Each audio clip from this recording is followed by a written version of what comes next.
রবিবার রামনবমী, তার আগে বিভিন্ন জেলায় ঠিক যেভাবে প্রস্তুতির ছবি সামনে উঠে আসছে, বাঁকুড়ার ছবি আপনাদের সামনে তুলে ধরছি, যেখানে গেরুয়া শিবিরের তৎপরতা তুঙ্গে।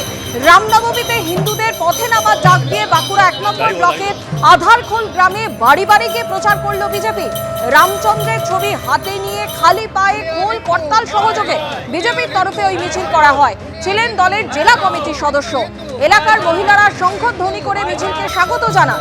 রবিবার রামনবমীর দিন বাঁকুড়া শহরের পাঁচবাগা মোড় থেকে বর্ণাঢ্য শোভাযাত্রার আয়োজন করেছে বিশ্ব হিন্দু পরিষদ। ওই মিছিল সফল করার আহ্বান জানিয়েছে বিশ্ব হিন্দু পরিষদ ও বজরং দলের পক্ষ থেকে। বাঁকুড়া শহরের রানীগঞ্জ মোড় এলাকায় পতাকা লাগানো হয়েছে। রামনবমী নিয়ে ক্রমশ পারদ চড়ছে, আর এবার বিজেপির পাল্টা আসরে নামলো তৃণমূল কংগ্রেস। তৃণমূল কংগ্রেসের তরফে হনুমান মন্দিরের সামনে পোস্টার পড়া হলো। এই ঘটনাটি জলপাইগুড়িতে। জলপাইগুড়ির হনুমান মন্দিরের সামনে পড়লো একাধিক পোস্টার, বাড়ি বাড়ি দেওয়া হলো লিফলেট। ধর্ম নিয়ে বিজেপির বিরুদ্ধে রাজনীতির অভিযোগে পাল্টা আসরে নেমে সরব হয়েছে তৃণমূল। আমরাও হিন্দু, রাম কারো একার সম্পত্তি নয়, এই লেখে লিফলেট বিলি করল তৃণমূল। রবিবার রামনবমীতে শোভাযাত্রার ডাক দিয়ে লিফলেট বিলি করলেন তৃণমূল কাউন্সিলর।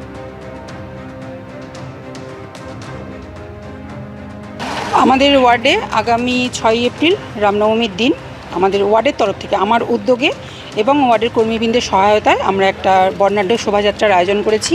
সেটা তৃণমূলের কোনো লোগো নেই সেখানে, তৃণমূলের তরফ থেকে না, ওয়ার্ডের তরফ থেকে, ওয়ার্ডবাসীগণের, যেহেতু আমরা মানব ধর্মে বিশ্বাসী সেহেতু আমরা একটা বর্ণাঢ্য শোভাযাত্রা বের করছি এবং এখানে সারাদিনব্যাপী একটা প্রসাদ বিতরণ হবে, প্রসাদ তৈরি হবে। যে যদি রাজনীতি করতে চায়, ধর্ম নিয়ে রাজনীতি করতে চায় তাহলে করুক, আমরা সেভাবে বিশ্বাসী না, আমাদের নেত্রীও সেইভাবে বিশ্বাসী না। আমরা সর্বধর্মে বিশ্বাসী, মানব ধর্মে বিশ্বাসী, আমরা সেভাবেই আগাতে চাই। রামনবমীতে অশান্তির আশঙ্কায় মুর্শিদাবাদের বিজেপি বিধায়ক। রামনবমীর শোভাযাত্রায় হামলা হতে পারে বলে আশঙ্কা করছেন বিধায়ক গৌরীশঙ্কর ঘোষ।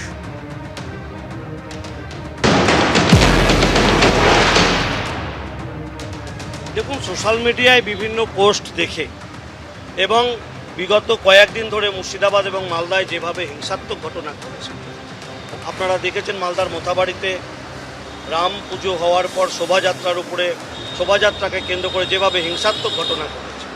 মুর্শিদাবাদের নওদা বিধানসভা ত্রিমোহিনী নাম সংকীর্তনকে কেন্দ্র করে যেভাবে হিংসাত্মক ঘটনা ঘটল, লুটপাট, অগ্নিসংযোগের ঘটনা, তাতে করে আগামী রামনবমীর শোভাযাত্রায় আবার আক্রমণ হতে পারে, আবার হিংসাত্মক হয়ে উঠতে পারে মুর্শিদাবাদ মালদার পরিস্থিতি।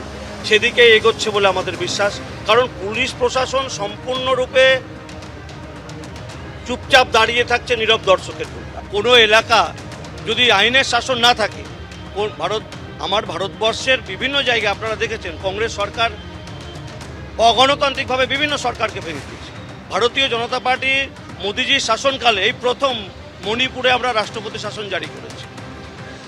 আমাদের এই 11 বছরের শাসনকালে আমরা কোথাও অগণতান্ত্রিকভাবে কোনো সরকারকে ফেলে দিই, কিন্তু কোথাও যদি সেই পরিস্থিতি তৈরি হয় যে আইনের শাসন নেই, পুলিশ প্রশাসন দর্শকের ভূমিকায় দাঁড়িয়ে রয়েছে, রাজ্য সরকার চাইছে না যে সেখানকার সংখ্যালঘু যারা ওই মুর্শিদাবাদ মালদায় সংখ্যালঘু তারা নিরাপত্তা পাক, রাজ্য সরকার যদি সেটা না চায়, বাধ্য হয়ে আমরা উপদ্রুত অঞ্চল ঘোষণার জন্য কেন্দ্রের কাছে দাবি জানাবো, বা সেই এলাকায় যদি 355 জারি করা যায় তারও দাবি জানাবো, নতুবা আমরা বলবো যেন স্থায়ীভাবে কেন্দ্রশাসিত অঞ্চলের আওতায় আনা হোক মুর্শিদাবাদ মালদা।